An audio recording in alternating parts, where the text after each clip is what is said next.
Good evening, brothers and sisters in the Dhamma.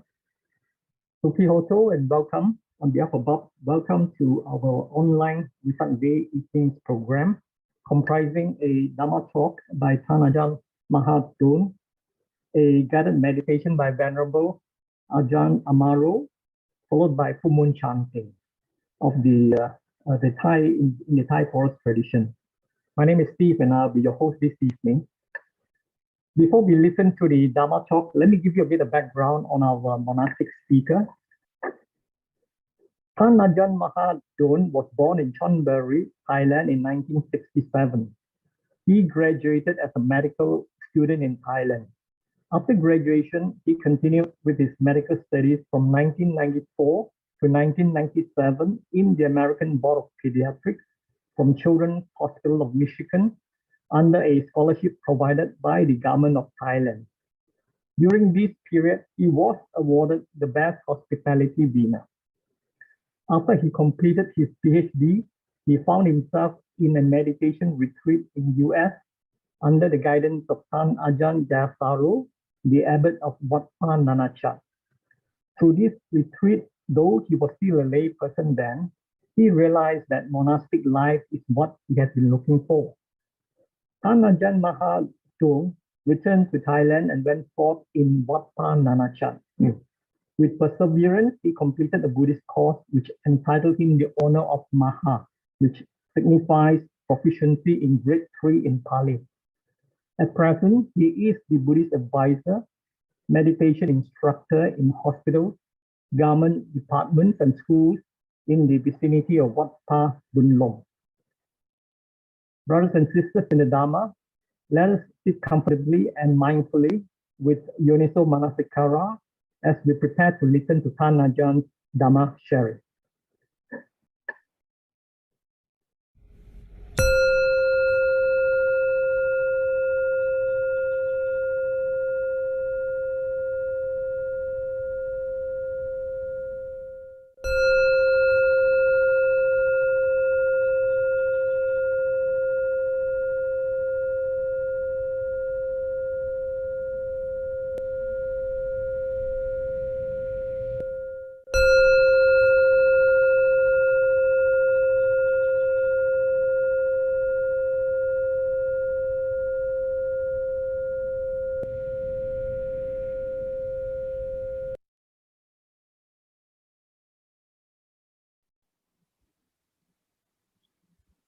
Namo tassa bhagavato arahato samma sambuddhassa. Namo tassa bhagavato arahato samma sambuddhassa.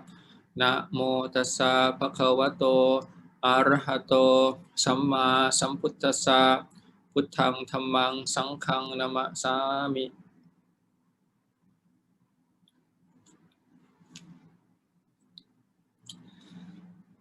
So good evening, everybody. So today is a special holiday for the Buddhists. It's Wesak Busha, the day of the Buddha enlightenment. So today, the topic that was given to me is about the peaceful heart and joyful living. I think it's a great topic for reflections that today, this day, people are yearning, looking for the peaceful heart with all those affairs in the world. Everything seems to be a lot of conflicts here and there. How can we find the peacefulness that we can keep in touch in our heart? And then another thing that we want to know is how to live in such a way that bring joy. How can we enjoy life? Because I think this day probably even worse than COVID. This day is the pandemic of depression. People are depressed, and for whatever reasons, cultural societies, the way they see the world is very depressing in many ways. So many people are seeking for help in the medical area. So a lot of probably the most selling drug is antidepressant, one of the great profit in the medical world. But as a Buddhist, these things about the heart that is peaceful and the life or the living that is joyful, it needs another dimension, which is the truth. So for the topic, I would add one more thing to it, to be the truth. When the truth is revealed, then the peaceful heart, and then you can have joyful living. So all these three have to come together. Yeah. Otherwise, you're not able to solve the problems. I think it's one of the things that the problem of us is that we understand is separately. Somehow, like the happiness is one thing, the peacefulness is another thing, the truth is another thing, and the good or the meaningful, the joyful life is another thing. So when we have this in the separate way, then it can't, whatever solution that we try to solve is not long lasting, and it's not working. In the Buddhist, we approach it more comprehensive. Actually, it come together. I mean, unless you know the truth, then your heart can't be peaceful, and your life can't be joyful either. So that will go together. And the same way, if you don't have joyful life, if your mind is not peaceful, then you can't see the truth. It's just something that is like prerequisite for the wisdom, that you need a good foundation. Your life have to be meaningful, joyful, and then your heart will be at peace.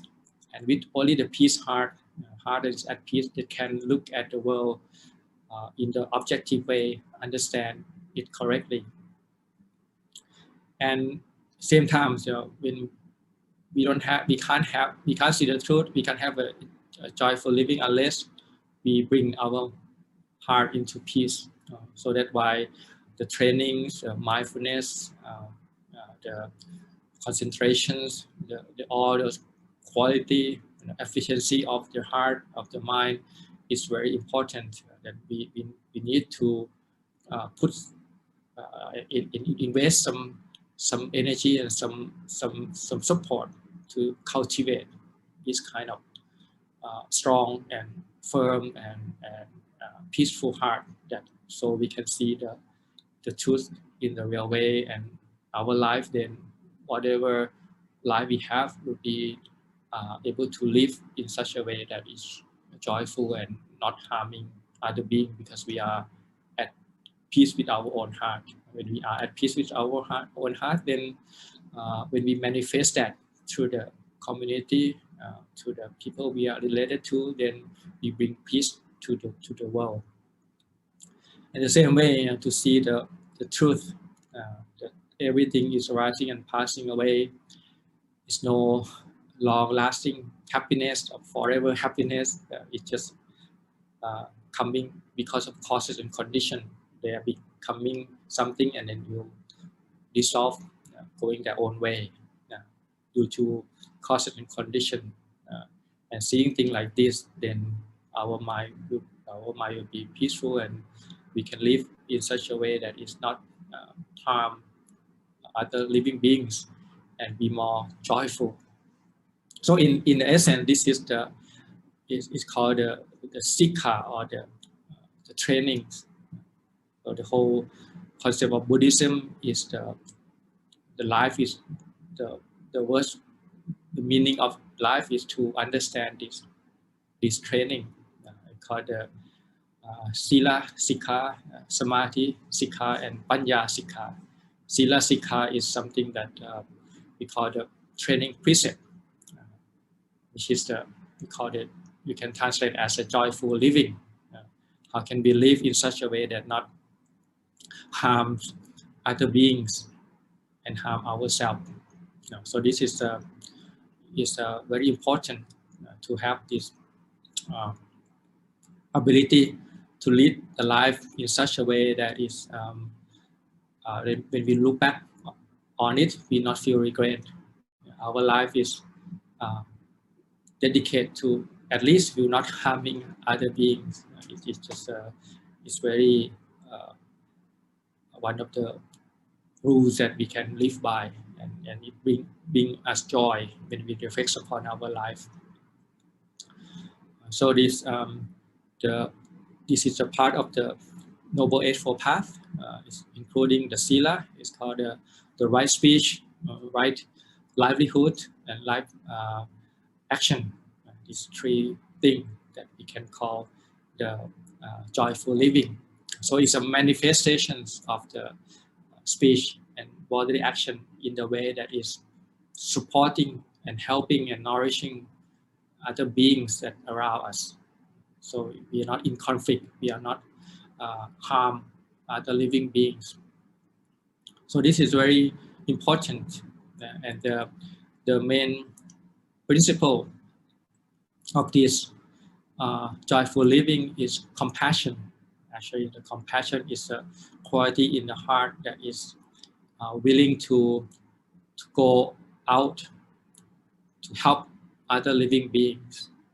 So this is the ability of the heart that is when we see other people suffer, we cannot stay quiet. We have to move. It's kind of the movement of the heart. When we see some people are suffering, we try our best. How can we help them in such a way?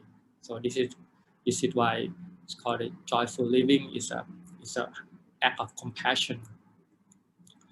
But the compassion here have to be balanced with wisdom. These two have to go together, because if we not be careful, then the compassion can harm ourselves. Some people are try to help others, but on the path they are hurting themselves. So the wisdom will come in to how to not to hurt ourselves in the process of helping other people. How can we keep ourselves solid and have a strong, firm foundation that we can help others without ruining ourselves. In the same way, if you have a wisdom, too much wisdom, then you might harm other living beings, because you take only your own kind of perspective. The compassion will be counteract on that, to make sure that you have balance. And this is the way to check as well whether you have a real compassion or not. You see, the real compassion have to come with the wisdom, and the real wisdom have to come with the compassion. So these two are in check, and that is what manifests and what moved the Buddha toward enlightenment. I mean, the fact that he started with great compassion. He wants to help the world. He wants to, how can living beings live together without harming each other? So he go all the way. In the beginning, he doesn't have a wisdom, but he slowly put peace and peace together and understand by living many lifetimes.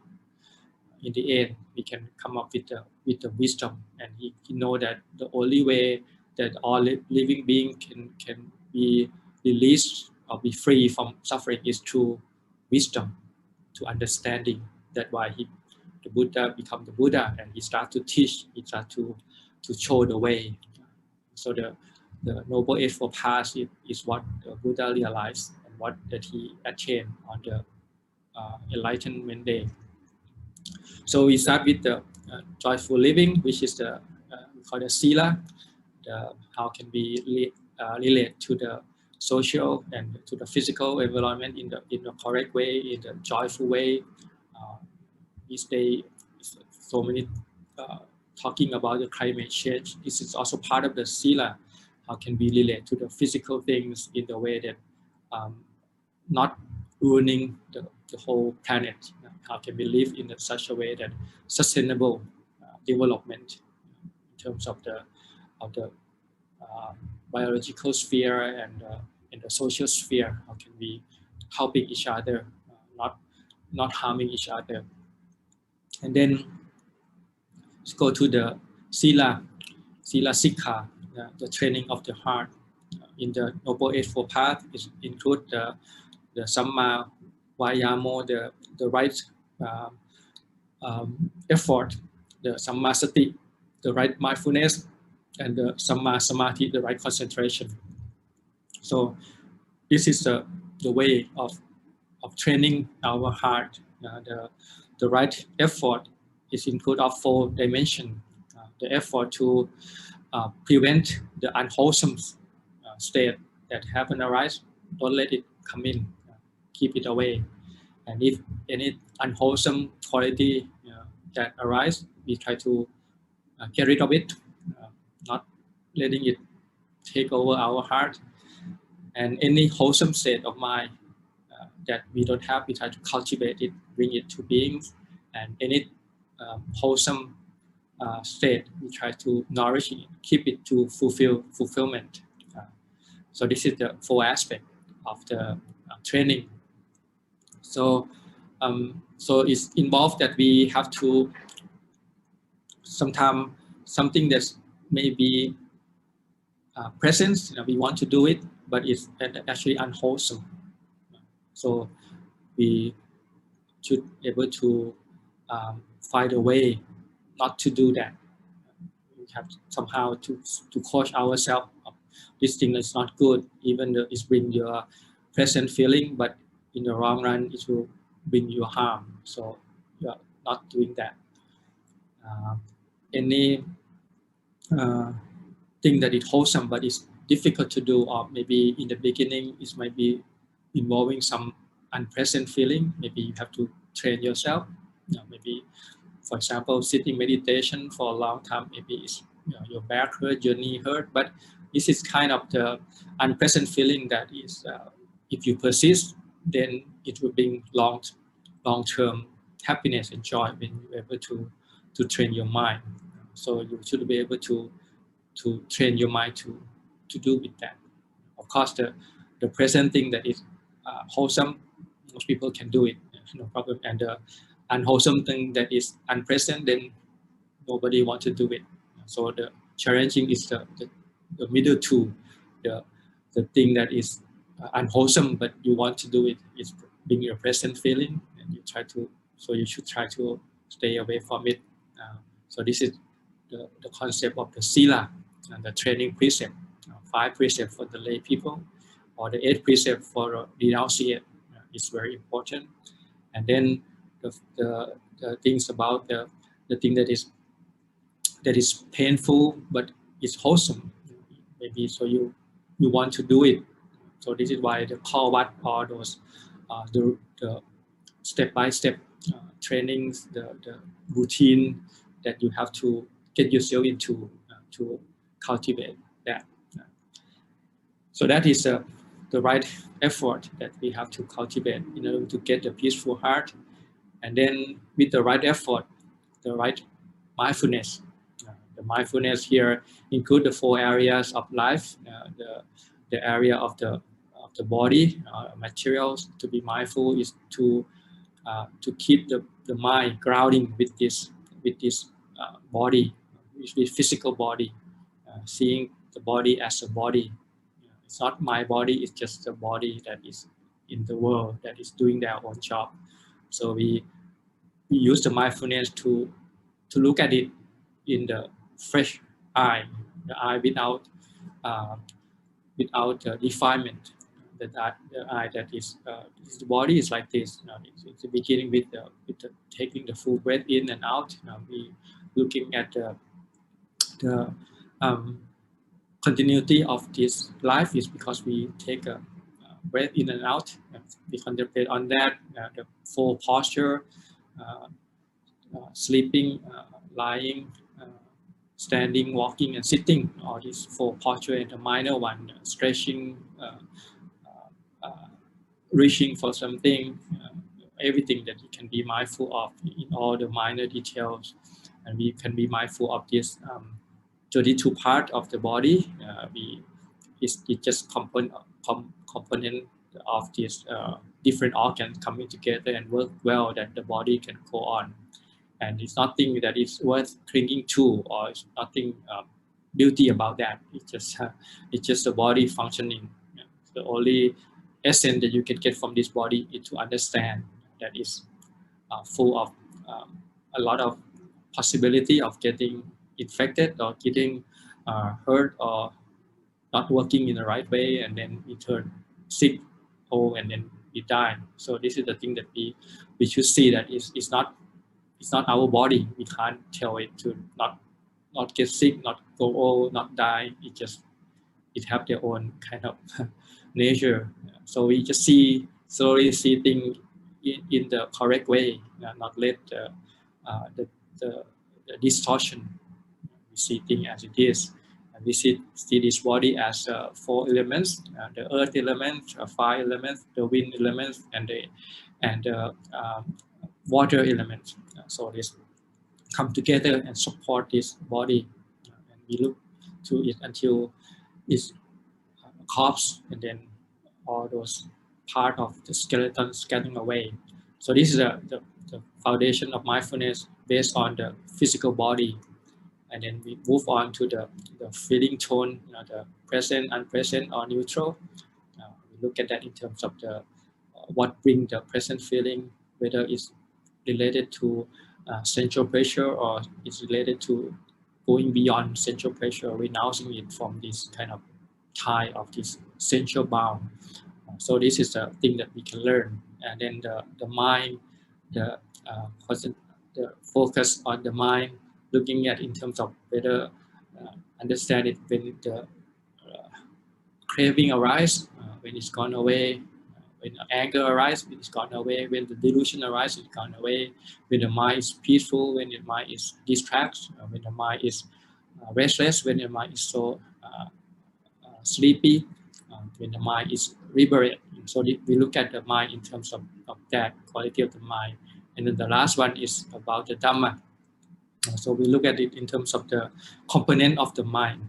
We see that it's just if the mind have the hindrances, it's craving for sensualities, sensual pleasure. What is it like? And how can we get rid of that? How can we not let it? Because it's obstruction for the truth. And the mind of the ill will, the mind of sloth and torpor, the mind of restlessness, remorse, and the mind of doubt. All these things is obstruction. So we try to cleanse it from these hindrances, and to cultivate this factor of enlightenment, the mindfulness, the effort, the investigation into Dhamma, the joy and the calms and equanimity. So this is the component of the mind. So we can see the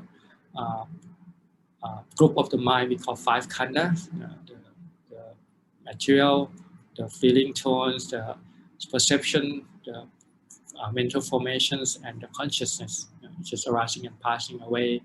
And through these 6 sense doors, eye, ear, nose, tongue, taste, and body, and the mind. And the last thing is to see in terms of Four Noble Truths. So this is the foundation of the mindfulness.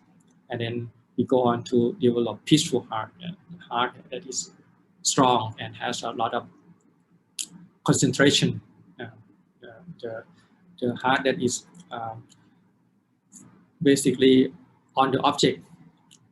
As long as we want, it stay on that. It doesn't have any distraction. It's just one pointedness to that object. So that is very powerful concentration that we can cultivate, the peaceful.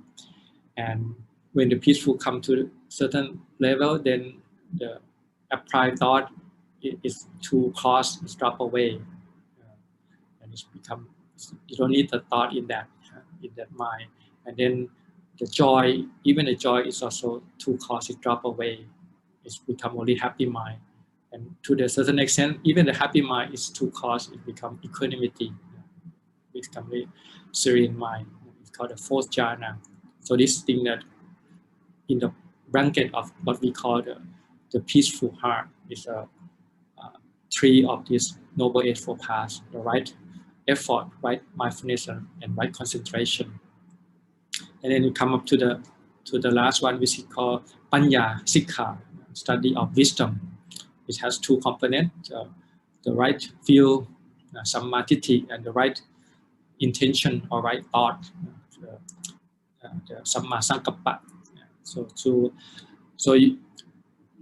the truth is a Four Noble Truths that the Buddha realized. This is the truth. What is the mean by the truth? The truth is something that is not changed. It's something that stays the same. So the first of this truth is called the truth of suffering, or the Duka. The Duka here is mean thing that is come together as a condition. So therefore, it can't stay all the time. It have the component of arising and passing away according to cause and condition. So it can be the truth, because every time these cause and condition come together, this thing will arise. When cause and condition go, this thing also go. So this is considered the truth. And the cause of that is the samudaya, or the craving. When we craving, we attach to things and we act according to that. We call karma. With the karma, consciousness come into beings. Because we see because we want to see in the first place, and the seeing itself is suffering, because it have a cause and condition. Even you see the present sight, it still doesn't last. It just stay for a moment, it's gone away. So that's why it's the suffering truth, and there's an end to it. End to this whole mass of suffering is called nibbana, and then the path to it is nibbana, which is the noble eightfold path. So this is the truth of the normal beings. And when you see this truth, your thinking will be shifting. You are not endowed in it anymore. Your things of renunciation, giving away. Why would you want to hold on to suffering? You hold on because you don't know, you don't see it as suffering. You think it's gonna bring you happiness, but in the end, it's no happiness there. It's just all suffering. The truth of suffering, truth of the cause of suffering, truth of the end of suffering, the path to the end of suffering. It's suffering, suffering, suffering, full of those. So it's no happiness there. So the mind disenchanted, this passion go away, turning away from that. It's called renunciation. And then the mind is free from ill will. So what the point of harming, hurt other beings? They all subject to the same nature of arising and passing away. So the perspective change, rather than ill will, we turn into compassion, of loving kindness, compassion, and so this is automatically the mind will turn into that. And then the last one is not harming. So this is coming together of this noble eightfold path. So you have a joyful living, you have a peaceful heart, and you have a truth revealed, realization of the truth. So these three come together, it's become combination. And then with this come together, then the mind can penetrate the truth, see all the way to Nibbana at the end of all suffering. So this is the whole meaning or the trainings of what the Buddha realized under the Bodhi tree on the night of his enlightenment. It's called, he mentioned in his utter, when he realized the truth under the Bodhi tree, he see the depending polarizing, the Paticcasamuppada. In the first watch, he see the arising. This is because of this, starting with the ignorance. Ignorance, when you have ignorance, you have the formation, the sankhara. With the sankhara, it's a consciousness. Here is a rebirth consciousness. With the consciousness, it's a nama rupa, the mind and the materials. With the mind and material, then the sixth sense sphere come into beings. With the sixth sense sphere come into being, the contacts. With the contact come to being, then the feelings. With the feeling come to being, then create the craving. With the craving, the clinging. With the clinging, the karma, the grasping to do action. Either it's wholesome, unwholesome, and then it's born, the re-emerge of these beings, upati bhava, the emerging of the new being existent. And then with the existence, then arise is birth, old age, sickness, and death. So the cycle will go like that, again and again, on and on and on and on, like that. And then the second watch of the night, you see that when ignorance is ceased, then the formation is ceased, everything is ceased. And then the last watch of the night, you see both the arising and passing working. So this is the first one is called the arising of the paccaya, the conditions, and then the ceasing or the going away of this paccaya. And the last one is having this combination of arising and passing away. So with this view, then the sense of eternal, everything is eternal is gone, because when you see things passing away, then the idea of eternal God or eternal beings is will not able to manifest, because you see the real truth of vanishing away. And when you see the truth of arising because of cause and condition, the idea of nihilism, everything it just go into emptiness. It's not there, because you see things arising because of cause and condition. So with this dependent co-arising, you're able to destroy the wrong view of eternalism or nihilism, which is the two extreme. That's why the Buddha teaching is called the middle way, or the middle teaching, because it's a teaching of in the middle ground.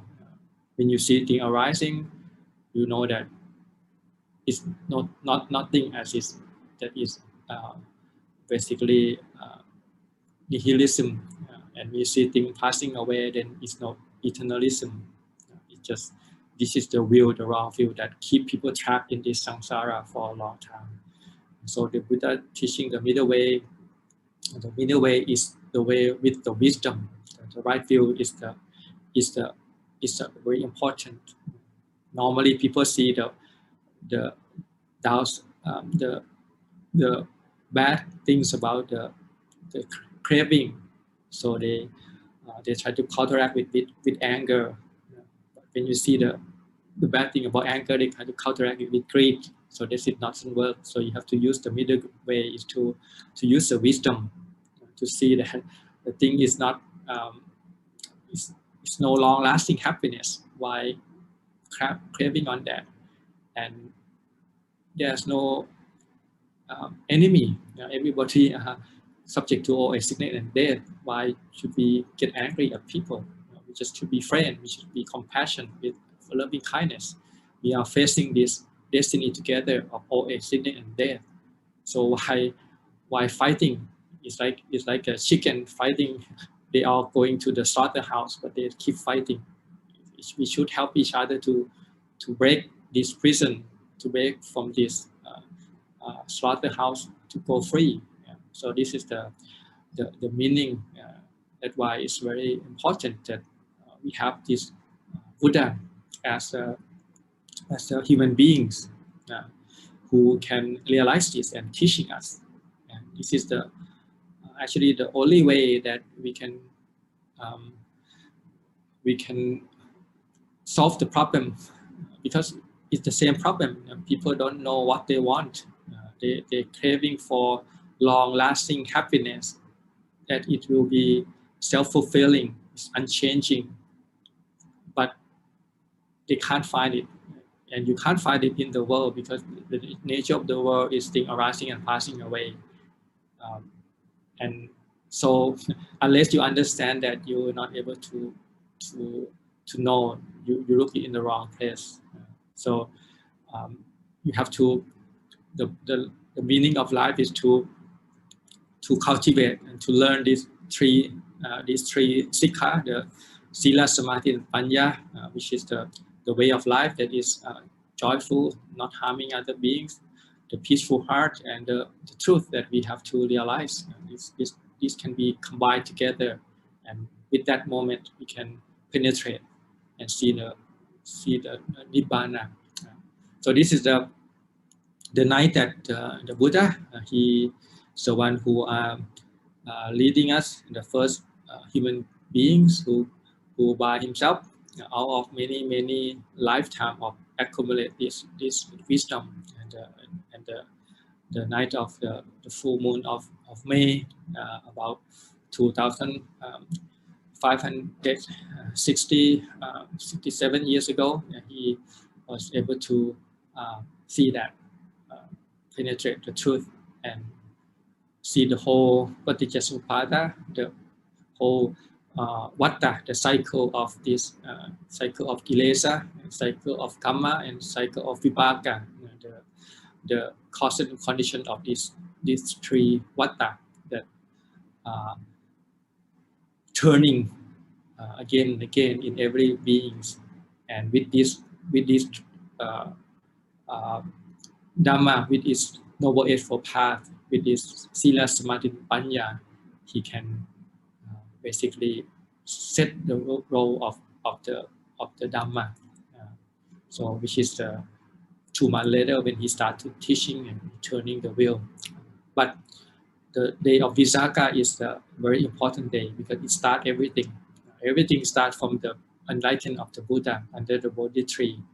And because of that, he become the Buddha.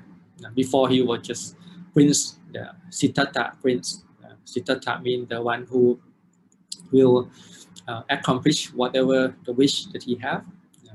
Because the story goes that when he was born, the Brahmin predict that he either be the world monarch, the wheel turning monarch, which is a great king, or will be the great teacher, the Arahant, the religious leader of the religious who can see the truth and lead many people toward the end of suffering. So that's why his name is Siddhartha. His father wanted to keep it in the palace with the luxuries, but he not satisfied with that. He's seeking beyond the wall of the palace. He's going out and see the old age, sickness, and death, and he see the samana, the monks. So he was going on his way to search for enlightenment, meeting many teachers who teach him the deep meditation. But it's only one component. When you have peaceful heart, without every other cause and condition, it's still suffering, because you can go into that state of peacefulness maybe a very long time, but when you come out of it, then it's still the same, the suffering. So he not satisfied with that, and he go and search for his own way, try to torment himself toward the other extreme, and it also doesn't work either. So in the end, he find the middle way. He will spend the first part of his life enjoying the sense pleasure in the palace. It doesn't work. He go and he torment himself, try to do some fasting and some very difficult thing on the body, but he almost died, but it doesn't work. So that's why the middle way that he teaching, and he realized before the night of enlightenment. So this is a very special day that we come to celebrate. And as a Buddhist, then this special day is the day that we correct the night, the event that happened on that night. He was sitting there and recall his many past life. He was born on such and such plans and such name, having such and such karma, and because of that he received the result of the karma in such and such way. So many lifetimes that he can recollect himself, recall himself, and then the next watch of the night he see the all living beings according to their own karma.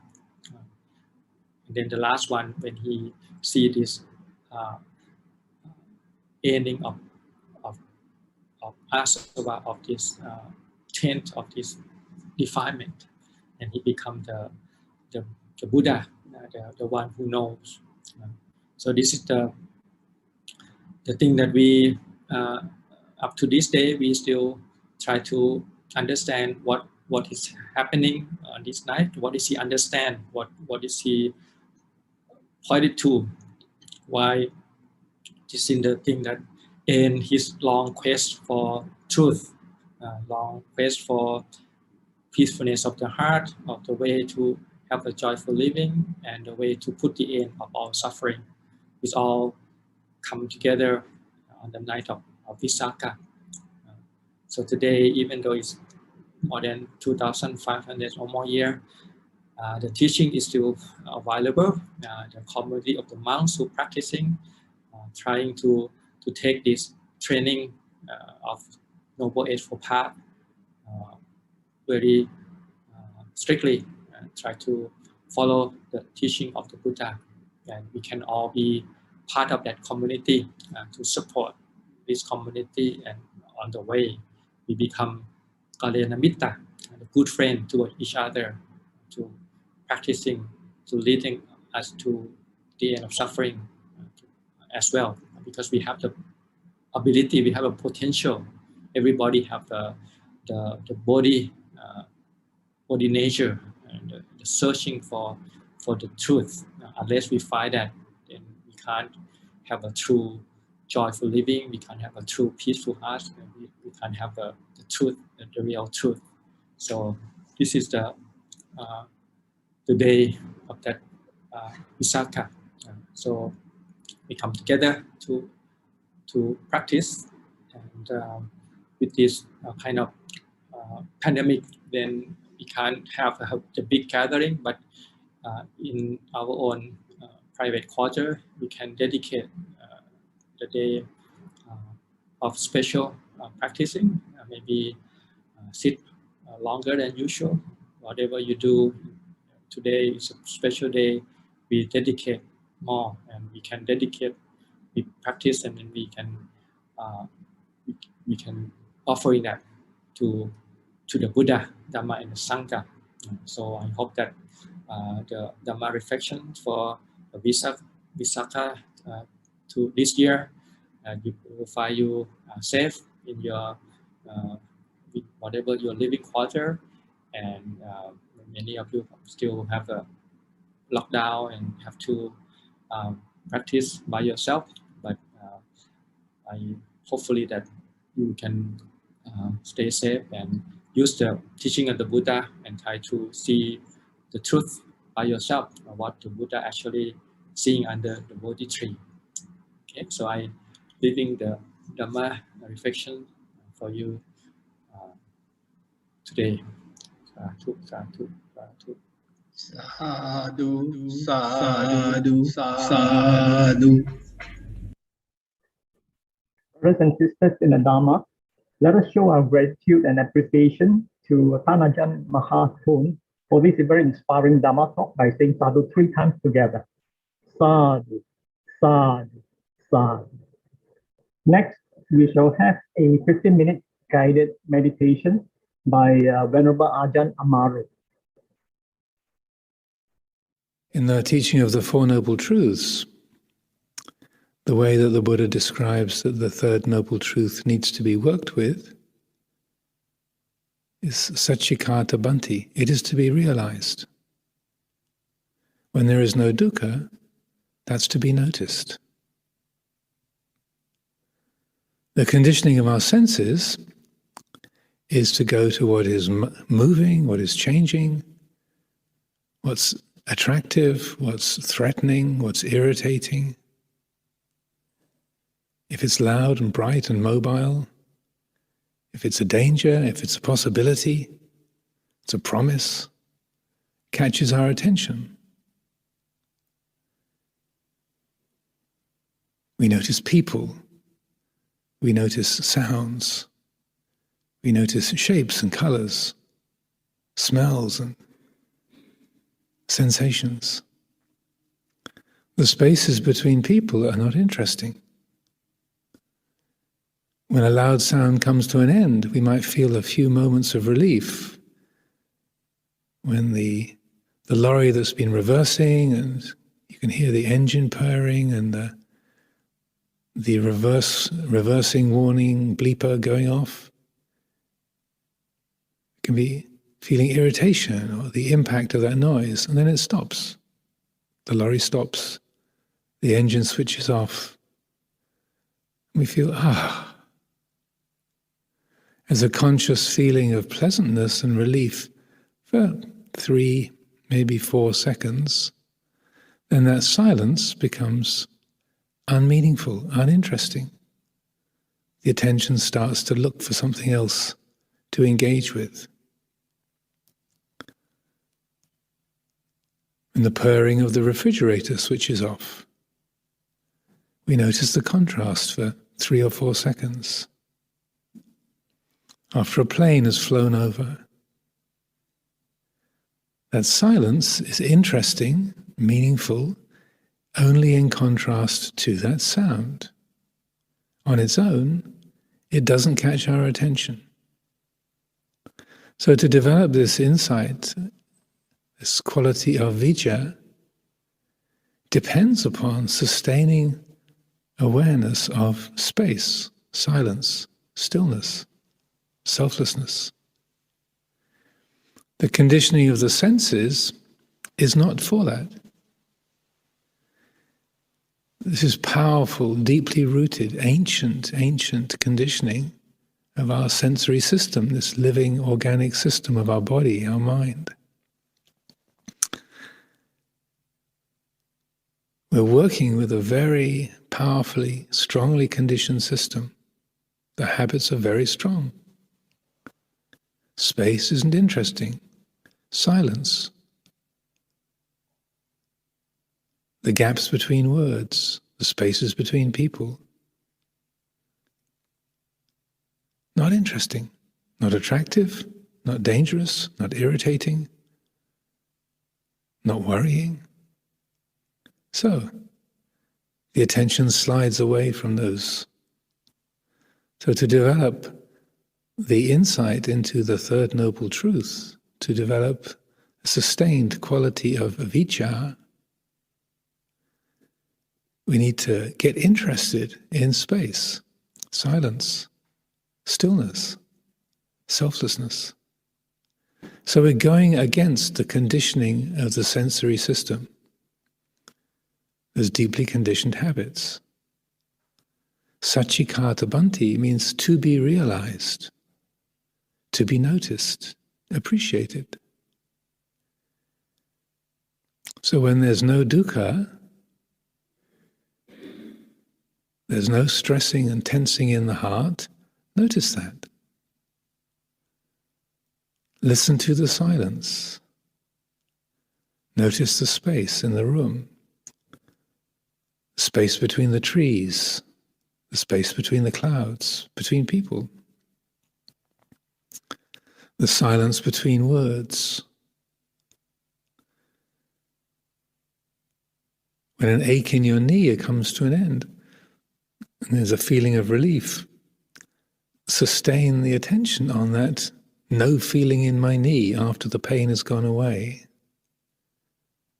Takes work, takes effort, because it's not interesting,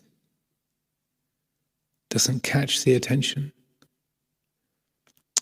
But if we cultivate this, Satchikata Bhanti, to be realized, follow that injunction, that encouragement, then what happens is there's a kind of blossoming, a flowering of that space, silence. There's a richness that is realized when the heart opens to those qualities. Noticing dukkha nirodha, it's not just the absence of pain, but opening the heart to that quality of the present.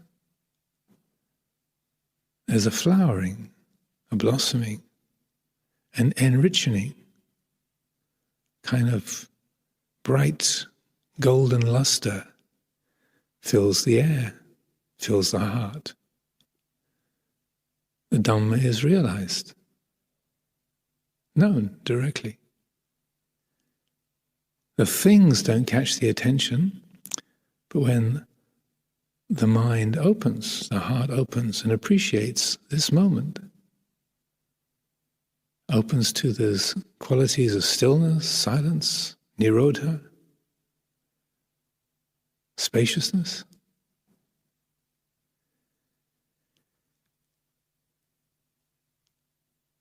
Feel that quality of brightening, enrichening, the realization of Dhamma itself, which is not a thing. The things catch the attention, but Dhamma is not a thing in a world of other things. It's the integrative principle that is the basis of all things. The nothing, the no thing, that supports everything.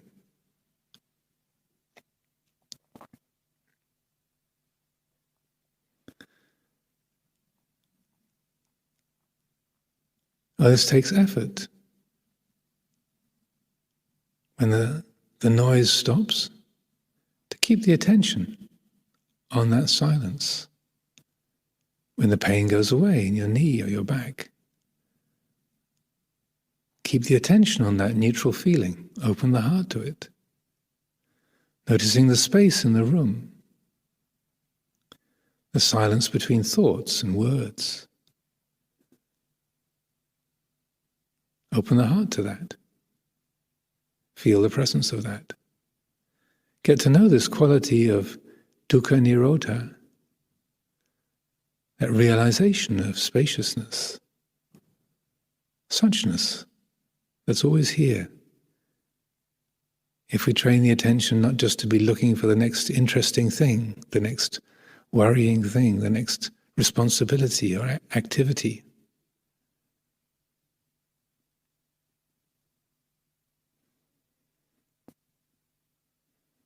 a particular tool that we can use to develop this third exit point, this sustaining of vicca, awareness, is the quality of inner listening, listening to the nada sound, feeling that inner vibration, ever present, beginningless, endless, energetic.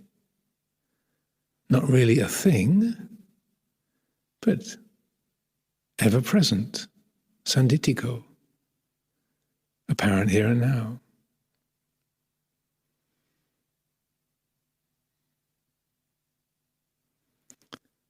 It doesn't grab the attention, doesn't change very much. It's not interesting in and of itself, but if the heart opens to it, receives it, appreciates it, then it becomes clearer, louder, more comprehensive.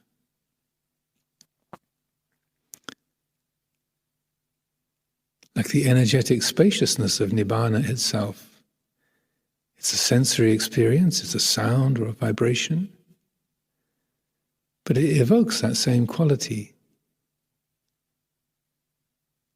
Silence, spaciousness, stillness, but it's got a liveliness, a brightness to it as well. Just as when the heart opens to the silence after the sound, the space between people, the ending of a painful feeling.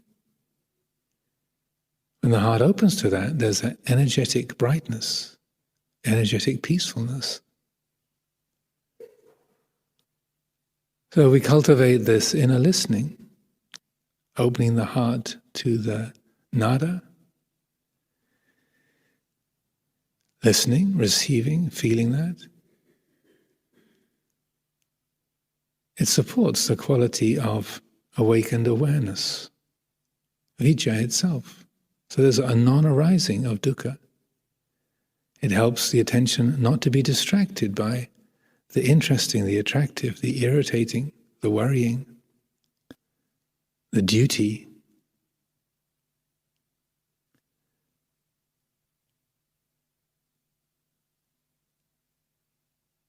Apply that. See the effect of that. And then when the attention gets caught, snagged by a thing that is attractive, worrying, irritating, notice how the sound gets forgotten. The inner sound is lost because of that person I'm talking to, that thing that I'm doing, that place that I'm going. But when that's let go of, when that's released, when the grasping stops, then turn the attention to the inner sound once again. Re-establish that. So this quality of vicca, awakened awareness, is something that is sustained, supported, maintained. Notice the effects of that. It's not a spacing out, but in a weird way, mysterious way, the attuning to that inner silence, that inner spaciousness, helps the heart to be more harmonious, more attentive, more in tune with the world of people and things, with the field of experience. It's a spacing in rather than a spacing out.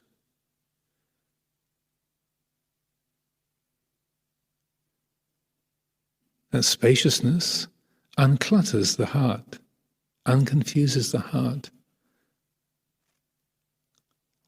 So the attunement is more complete, unbiased. And the result is a quality of vibrant harmony, peacefulness, clarity.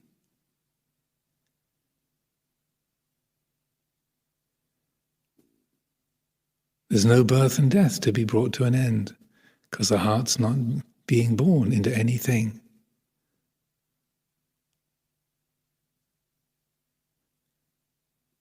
It's the true life of Dhamma, which is unborn, undying, timeless, ever present.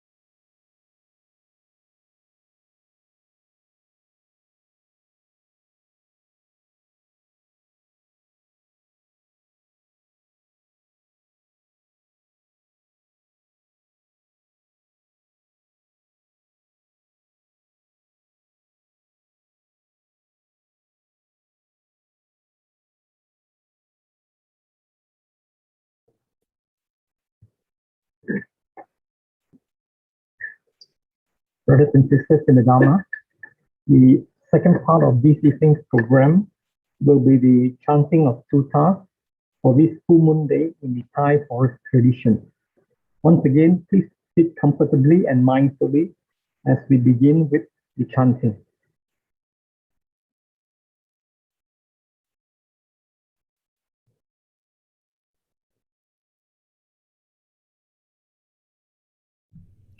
Yo in the teaching of the Four Noble Truths. Bhagava Arahang Samma Sambuddho. To the Blessed One, the Lord, who fully attained perfect enlightenment, Swakato Yena Bhagavata Dhammo. To the teaching which he expounded so well, Supatipanno Yasa Bhagavato Sawaka Sangho. And to the Blessed One's disciples who have practiced well, Dhammayang Bhagavantang Sadammang Sasanghang. To these the Buddha, the Dhamma, and the Sangha, Imehi Sakare Hiyatarahang Arobitehi Abhipujayama. We render with offerings our rightful homage. Sadhu no bante bhagava suchira parini bhutopi. It is well for us that the Blessed One, having attained liberation, Pachima Janata Nukampamanasa, still had compassion for later generations. Ime sakare dugatapana karabute patigang hatu. May these simple offerings be accepted. Amhakang digaratang hitaya sukaya. For our long-lasting benefit and for the happiness it gives us. Arahang Samma Sambuddho Bhagava. The Lord, the perfectly enlightened and blessed one. Buddhang Bhagavantang Abhivademi. I render homage to the Buddha, the Blessed One. Swakato Bhagavata Dhammo. The teaching so completely explained by him. Dhammang namasami. I bow to the Dhamma. Supatipanno Bhagavato Sawaka Sangho. The Blessed One's disciples who have practiced well, Sanghang namami. I bow to the Sangha. Annamayam buddhassa bhagavato pupapaga namakarang karomase. Now let us pay preliminary homage to the Buddha. Namo tassa bhagavato arahato samma sambuddhassa. Namo tassa bhagavato arahato samma sambuddhassa. Namo tassa bhagavato arahato samma sambuddhassa. Homage to the Blessed, Noble, and perfectly enlightened One. Homage to the Blessed, Noble, and perfectly enlightened One.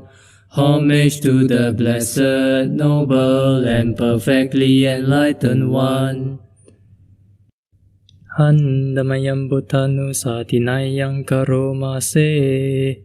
Now let us chant the recollection of the Buddha.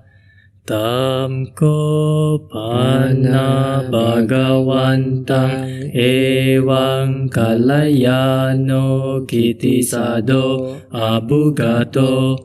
A good word of the Blessed One's reputation has spread as follows. Iti piso bhagava arahang samma sambuddho. He, the Blessed One, is indeed the Pure One, the perfectly enlightened One. Vijacharana sampanno sugato lokavidu. He is impeccable in conduct and understanding, the accomplished one, the knower of the worlds. Anuttaro Purisa Dhamma Sarati Satta Deva Manusana Buddho Bhagavati. He trains perfectly those who wish to be trained. He is teacher of gods and human. He is awake and holy. Annamayam Buddha Bhigitting Karomase. Now let us chant the supreme praise of the Buddha. Buddha Varahanta Varata Diguna Biyuto. The Buddha, the truly worthy one, endowed with such excellent qualities. Sudha Vinyana Karuna Hisamagatato, whose being is composed of purity, transcendental wisdom and compassion. Bodhi Siyo Sujanatang Kamalang Vasuro, who has enlightened the wise, like the sun awakening the lotus. Vandamahang Tamaranang Sirasa Jinendang. I bow my head to that peaceful chief of conquerors. Buddhoyo Sabapaninang Saranang Kemamutamang. The Buddha, who is the safe, secure refuge of all beings. Patamanu Satitanang Vandamitang Sirenahang. As the first object of recollection, I venerate him with bowed head. Buddha Sahasamida Sowa Buddho Me Samiki Saro. I am indeed the Buddha's servant. The Buddha is my Lord and guide. Buddho Duka Sagata Javidata Chahita Same. The Buddha is sorrow's destroyer, who bestows blessings on me. Buddha Sahang Niyademi Sariran Jivitan Chidang. To the Buddha I dedicate this body and life. Vandantohang Charisami Buddha Seva Subodhidang. And in devotion I will walk the Buddha's path of awakening. Nati me saranang anyang Buddho me saranang warang. For me there is no other refuge. The Buddha is my excellent refuge. Ete nasa chawajena vadeyang satu sasane. By the utterance of this truth, may I grow in the Master's way. Buddhang me vandamane nayang punyang pasutang ida. By my devotion to the Buddha and the blessing of this practice, Sabepi antaraya me mahe sunta sate jasa. By His power, may all obstacles be overcome. Kayena vachaya vacetasawa. By body, speech or mind, Bhute kukamam pakatang mayayang. For whatever wrong actions I have committed towards the Buddha, Buddho patikang hatu achayantang. May my acknowledgement of all be accepted. Kalantare samvaritum vabhute. That in future there may be restraint regarding the Buddha. Annamayan dhammanu satinayang karomase. Now let us chant the recollection of the Dhamma. Swakato Bhagavata Dhammo. The Dhamma is well expounded by the Blessed One. Sanditiko akaliko ehipasiko, apparent here and now, timeless, encouraging investigation. Opanayiko pachatam veditabo vinyuhiti, leading inwards to be experienced individually by the wise. Andamayam Dhamma begetting karomase. Now let us chant the supreme praise of the Dhamma. Swakatata digunayo gawasena seyo. It is excellent because it is well expounded. Yoma gapaka pariyati vimoka bedo. And it can be divided into path and fruit, learning and liberation. Dhammo kuloka patana tadadari dari. The Dhamma holds those who uphold it from falling into delusion. Vandamahang tamaharang varadhamma metang. I revere the excellent teaching, that which removes darkness. Dhammo yo sabapaninang saranang ke mamutamang. The Dhamma, which is the supreme, secure refuge of all beings. Dutiyanu satitanang vandamitang sirenahang. As the second object of recollection, I venerate it with bowed head. Dhamma sahasamida sowa Dhammo me samiki saro. I am indeed the Dhamma servant. The Dhamma is my Lord and guide. Dhammo dukkha sagata cavidata cahita samme. The Dhamma is sorrow's destroyer, and it bestows blessings on me. Dhamma sahang niyademi sariran jivitan chidang.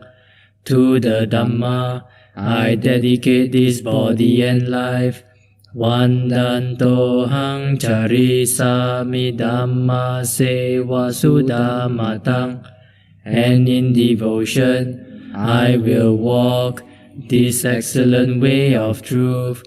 Nati me saranang anyang Dhammo me saranang varang. For me there is no other refuge. The Dhamma is my excellent refuge. Etena sacha vajena vadeyan sadhu sasane. By the utterance of this truth, may I grow in the Master's way. Dhammang me vandamane nayang punyang pasutang ida. By my devotion to the Dhamma and the blessing of this practice, sabepi antaraya me mahe sunta satejasa. By His power, may all obstacles be overcome. Kayena vachaya vacetasa va. By body, speech or mind, dhamme kukamang pakatang mayayang. For whatever wrong action I have committed towards the Dhamma, Dhammo patigang hatu acayantang. May my acknowledgement of all be accepted. Kalantare samvaritum vadamme. That in future they may be restrained regarding the Dhamma. Handamayam sanghanu satinayang karomase. Now let us chant the recollection of the Sangha. Supatipanno bhagavato sāvaka sangho. They are the Blessed One's disciples who have practiced well. Ujjupatipanno bhagavato sāvaka sangho. Who have practiced directly. Nyaya Patipanno Bhagavato Sāvaka Sangho, who have practiced insightfully. Samiji Patipanno Bhagavato Sāvaka Sangho, those who practice with integrity. Yadidang Chattari Purisa Yugani Atta Purisa Pugala, that is the 4 pairs, the 8 kinds of noble beings. Esa Bhagavato Sāvaka Sangho, these are the Blessed One's disciples. Ahuneyo, Pahuneyo, Dakineyo, Anjali Karaneyo. Such ones are worthy of gifts, worthy of hospitality, worthy of offerings, worthy of respect. Anutarang punyaketang lokasati, they give occasion for incomparable goodness to arise in the world. Handamayam Sangha Bigiting Karomase. Now let us chant the supreme praise of the Sangha. Sadhammajo Supatipati Gunadiyuto, born of the Dhamma, that Sangha which has practiced well. Yota Bido Ariyapu Gala Sangha Seto, the field of the Sangha, formed of 8 kinds of noble beings. Sila di Dhamma Pawara Sayakaya Ceto, guided in body and mind by excellent morality and virtue. Vandamahang Tamariya Naganang Susudang, I revere that assembly of noble beings, perfected in purity. Sangho yo sabapani nang saranang ke mamutamang, the Sangha, which is the supreme, secure refuge of all beings. Tatiyanu satitanang vandamitang sirenahang, as the 3rd object of recollection, I venerate it with bowed head. Sangha sahasamida sowa sangho me samiki saro, I am indeed the Sangha servant, the Sangha is my Lord and guide. Sangho dukkha sagata cavidata cahita same, the Sangha is sorrow's destroyer, and it bestows blessings on me. Sangha sahang niyademi sariran jivitan jidang, to the Sangha I dedicate this body and life. Vandanto hang charisami Sangha so patipanatang, and in devotion I will walk the well-practiced way of the Sangha. Nati me saranang anyang sangho me saranang warang, for me there is no other refuge, the Sangha is my excellent refuge. Etena sacha vajena vadeyan sadhu sasane, by the utterance of this truth may I grow in the Master's way.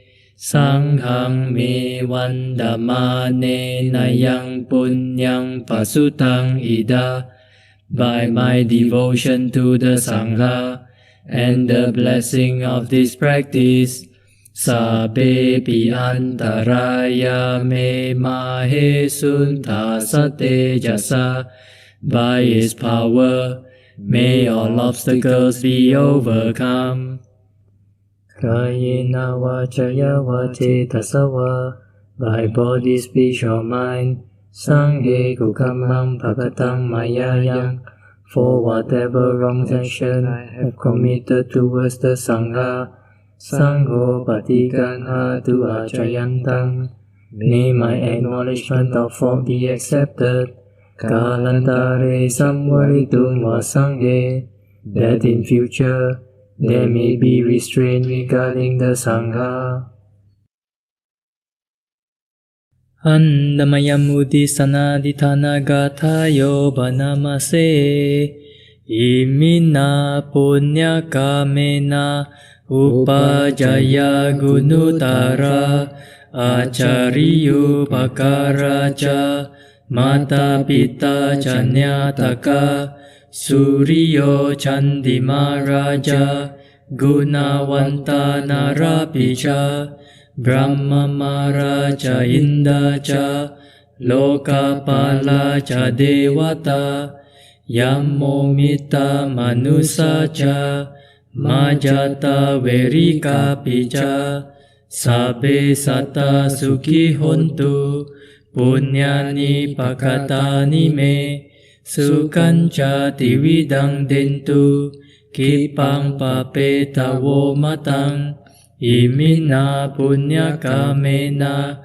Imina Udisena Cha, Kipahang Sulabe Jewa, Tanhu Padana Chedanang, Ye Santane Hina Dhamma, Yawani Banato Mamang, Nasantu sapada yewa, yata jato bawe bawe, uju citang satipanya, saleko wiriyang hina, mara labantu no kasang, katyunca wiriye sume, buddha dipawaro nato, dhammo nato warutamo, nato pace kabuto cha, Sangho nato taro mamang, te sotama nubawena, maroka sang labantuma.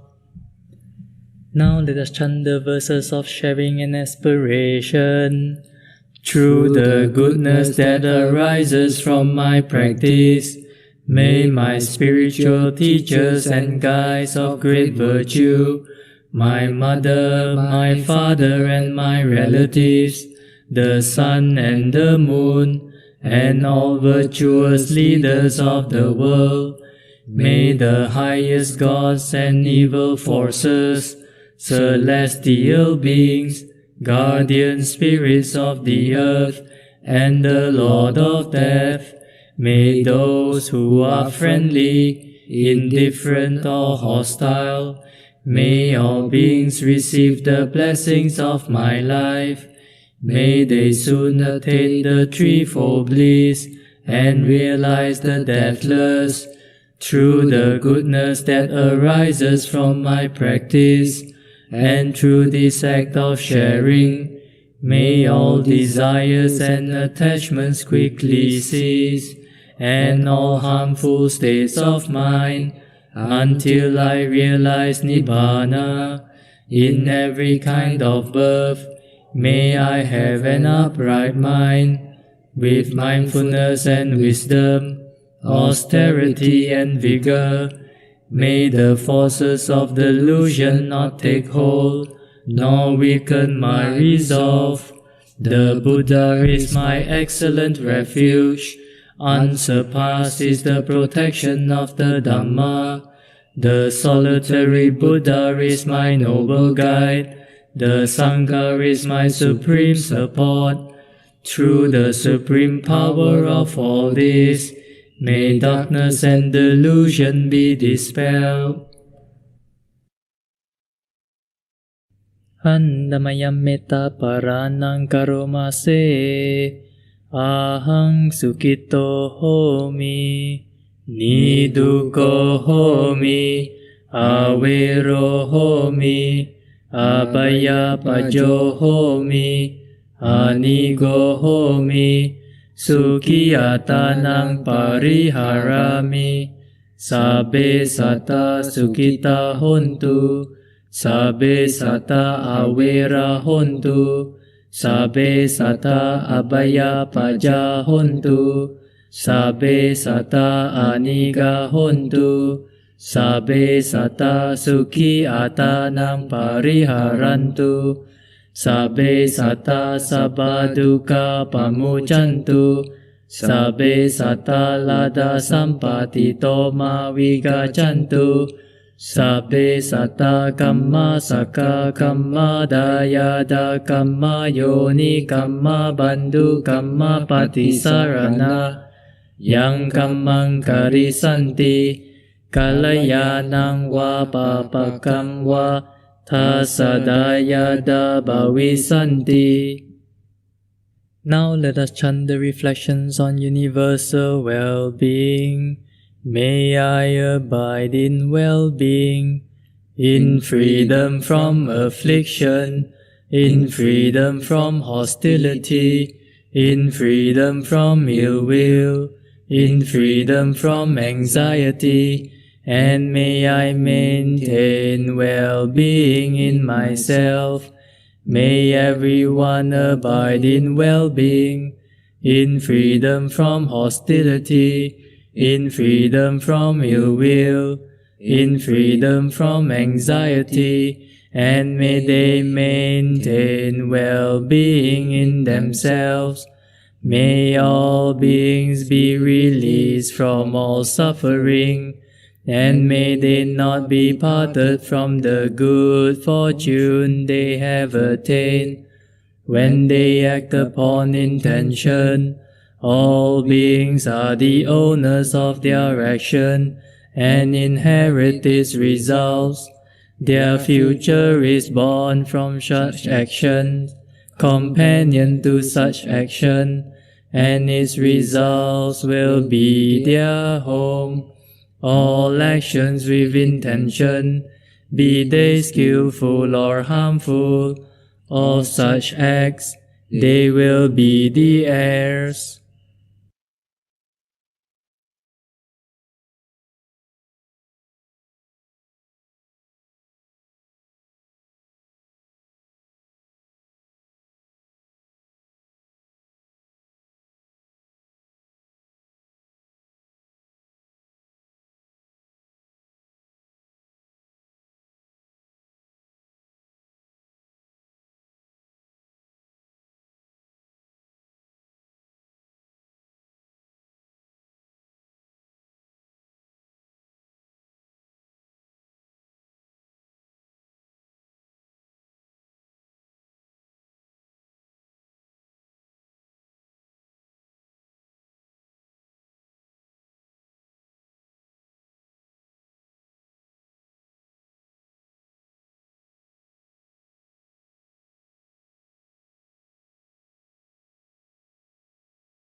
Sorry, I didn't unmute the, but once again, let us say sadhu 3 times to those who have offered the offerings of light today. Sadhu, sadhu, sadhu. Next, we shall proceed with the Viparita chanting in the Thai forest tradition.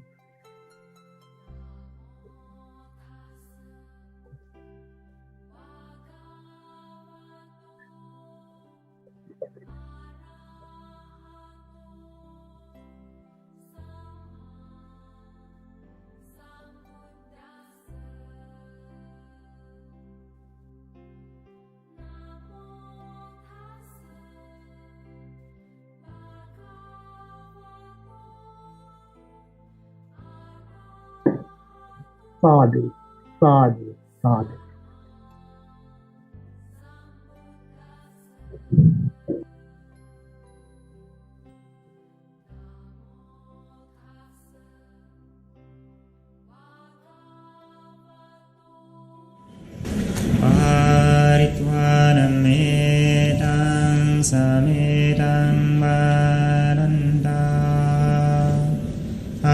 ตาจิตตาปริตังวนันตุสังเกกาเมจารูเปกิริสิกรัตเตจันดาเลเกวิมาเนทีเปรเตจกาเมตารุณกาเนเกยวตุมมิเคเตบุมมาจยันตุเดวะจลตลวิสามิยัคขกันทาวนากาทีตันตสันติเกยังมุนิวรวาจนังสาดวเมสุนันตุธัมมาสวนกาโลยังภานันตาธัมมาสวนกาโลยังภานันตาธัมมาสวนกาโล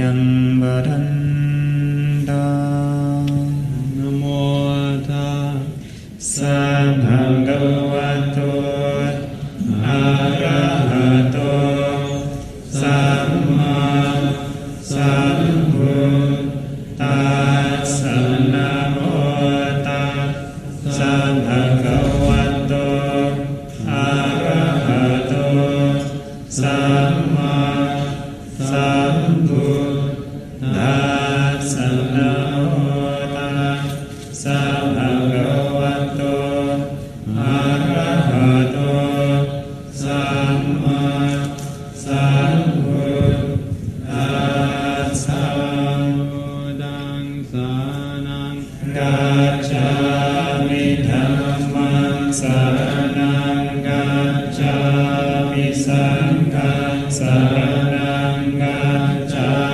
มิดุติยมปิพุทธังสารนังกัจฉามิดุติยมปิธัมมังสารนังกัจฉามิดุติยมปิสังฆังสารนังกัจฉามิตติยมปิพุทธังสารนังกัจฉามิตติยมปิธัมมังสารนังกัจฉามิตติยมปิสังฆังสารนังกัจฉามิโยจักขุมาโมวะลาภะคะโตสัมมาวัพพุทโธสุขโตวิมุตโตมาราสภาสาวินิโมจยันโตภาเปสิเขมั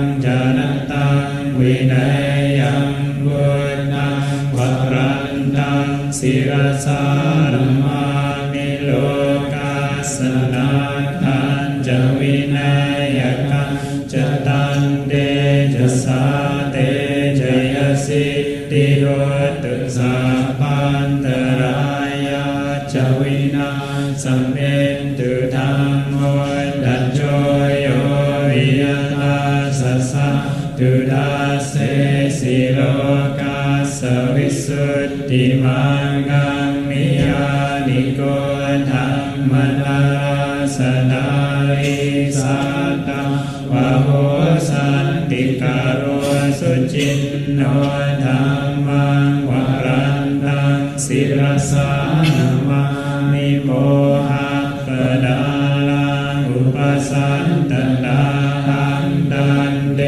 จะสาเตจยสิทธิโหตุสัพพันตรายาจวินาสเมนตุสัทธัมมเสนาสุขตานุโกโยโลกัสสปาปุปปกิเลสเจตาสันโตสยังสันตินิโยจักโกจัสวาคาตนัมมังวิริตังกโรติสังฆังวรันตังศิรสานามามิบุตตานุบุตตังสัมมาสีลติเตงตันเตจะสาเตจยสิทธิโหตุสัพพันตรายาจวินาสเมนตุนะโมอะระหะโตสัมมาสัมพุทธั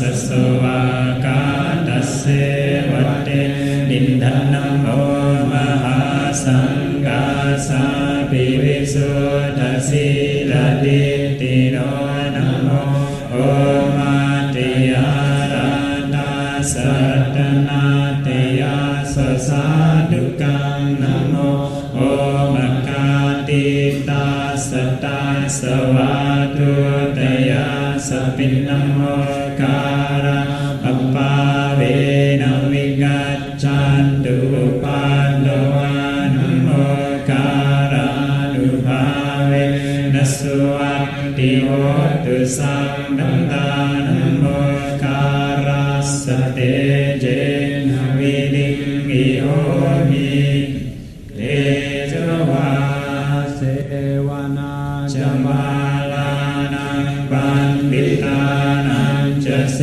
วนาปุจจาจะปุจจนิยานังเอตัมมังกลมุตตมังปฏิรูปเดสวาโสจะปุเมจักตะปุณิยธาตัสสัมมาปณิทิจาเอตัมมังกลมุตตมังบาหุสัจจันจะสิปัญจวินัยโยจะสุสิกิโตสุภาสิตาจยาวาจาเอตัมมังกลมุตตมังมาตาปิตุปาทานังพุทธดารัสสะสังฆโหนะกุลาจะกัมมันตาเอตัมมังกลมุตตมังดานังจะดัมมจาริยาจะญาตกานัง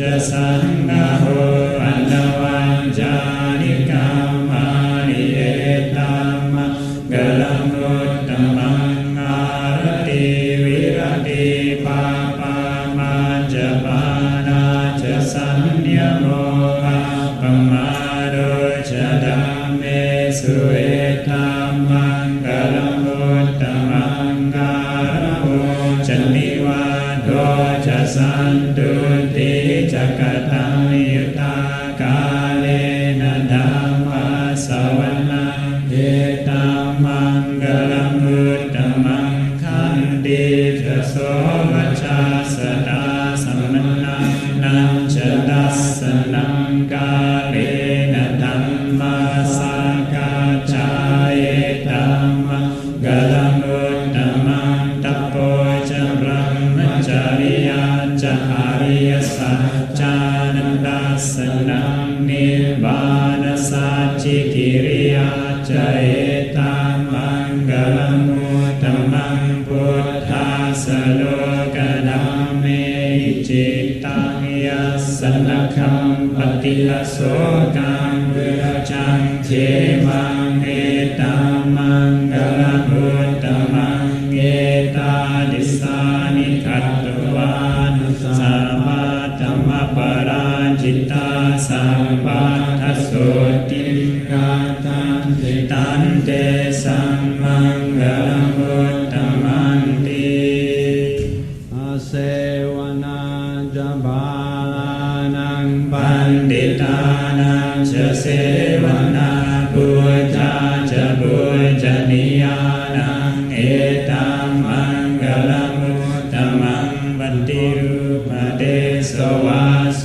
จะปุเปจะกตปุญญาธาตัสสัมมาปณิทิจาเอตัมมังกลมุตตมังบาหุสัจจันจะสิปัญจวินัยโยจะสุสิกิโตสุภาสิตาเจยาวาจาเอตัมมังกลมุตตมังกาตาปิตุปาทานังพุทธดาราสสังฆโหอนาคุลาจะกัมมันตาเอตัมมังกลมุตตมังนานันจะดัมมจาริยาจะญาตกานันจะสังฆโหอนวัจจานิกามานิเอตัมมังกลมุตตมังอาติวิรติปาปามาจะปานาจะ สัมยโม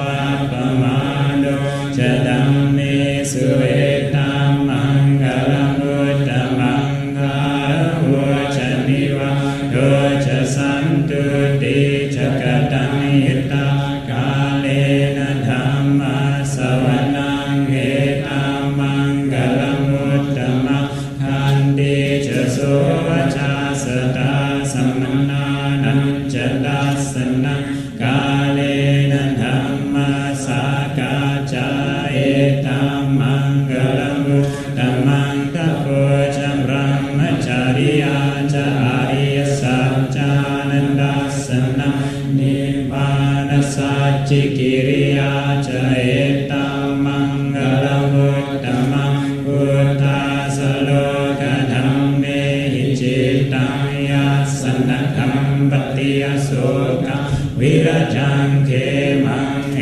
ตัมมังคลังอุตตมังเอตาดิสานิขัตโตอานะสัมปะตัมมะปะราจิตาสัมปะอสุทิงกาชันติตังเตสังมังคลังอุตตมังติอิติปิโสภะคะวะอะระหังสัมมาสัมพุทโธวิชาจารณสัมปันโนสุขโตโลกวิทูอนุตตโรปุริสธรรมสารติสัตตาเดวมนุสสานังพุทโธภะคะวะติสวากาโตภะคะวะตาธัมโมสันติติโกอาการิโกเอหิปัสสิโกโหปัญญิโกปัจจัตตังเวทิตาโพวินโยอิติสุปฏิปันโนภะคะวะโตสาวกสังโฆอุจุปฏิปันโนภะคะวะโตสาวกสังโฆญาณปฏิปันโนภะคะวะโตสาวกสังโฆสัมมิจิปฏิปันโนภะคะวะโตสาวกสังโฆยะติดังจัตตาริปุริสยุกานิอัตตปุริสปุกลาเอสะภะคะวะโตสาวกสังโฆอาหุเนยโยปาหุเนยโยดักขิเนยโยอัญจลิกรณิโยอนุตตรังปุญญาเกตังโลกัสสาติเมตัญจะสัมปโลกัสมิงมานะสัมภาวเยอปริมาณังกุตังอโดจติริยัญจะสัมปานังอเวรังอสปปัตตังดิตัญจรังนิสินโนอะสยานโนอายาวตาสวิกัตเมโนเอตังสติงอดิเตยพระมเมตังวิหารังอิดมาหุดิติงจันนุปกามศีลวาดาสเนนะสัมปันโนกาเมสุวินัยยันเดทะนาอิจาตุกาปเสยันปุณเรติติมหาการุณิโกนาโทหิตายสัมปปานินาปุเรโตวาปารมีสัมปปัตโตสัมโพธิมุตตมังเอเตนะสัจจวาเจนะโหตุเตจยมังคลังจยันโตโกติยามุเลสัพพิยานังนันติวัฒโนเอวังตวังวิจโยหิจยาสุจยมังคเลอัปปราจิตตปาลังเกสีเสปัตตวิโภกะเรปิเสเกสัมบัมบุทธานังอากัปปัตโตปะโมดาทิสุนาคาตังสุมังคลังสุปปาตังสุหุติตังสุขันโนสุโมโหโตจัสสุวิตังพระมจาริสุปตาทินังกายกรรมังวาจากรรมังปะดาคิ กินังปะทะกินังมโนกรรมังปณิดิเตปะทะกินาปะทะกินานิคัตโตวานลมันตาเตปาดาคิเน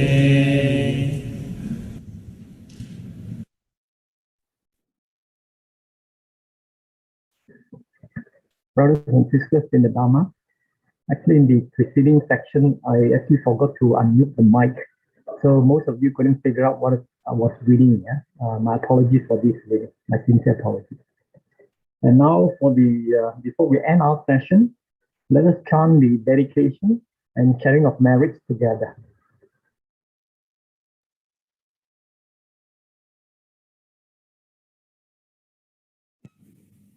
Idam me nyatinang hotu sukita hontu nyatayo.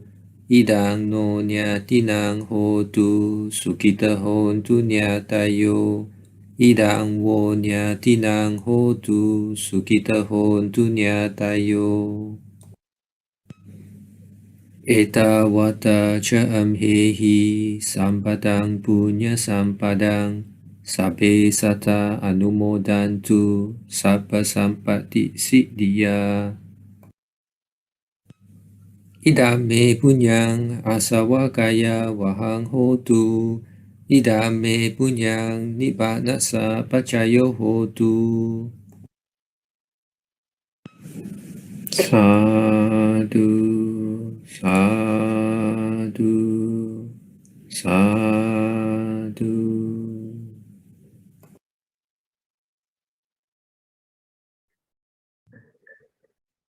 If you wish to participate in our future new moon or full moon offerings of light, kindly go to Bob's website and follow the link to subscribe.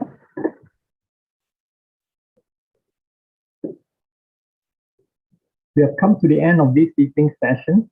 Let us make this Wesak day a day to reaffirm our commitment to the spiritual path, a day to instill a sense of urgency in our practice, a day to rejoice with our brothers and sisters in the Dhamma, a day to reflect with gratitude the teachings of the Buddha.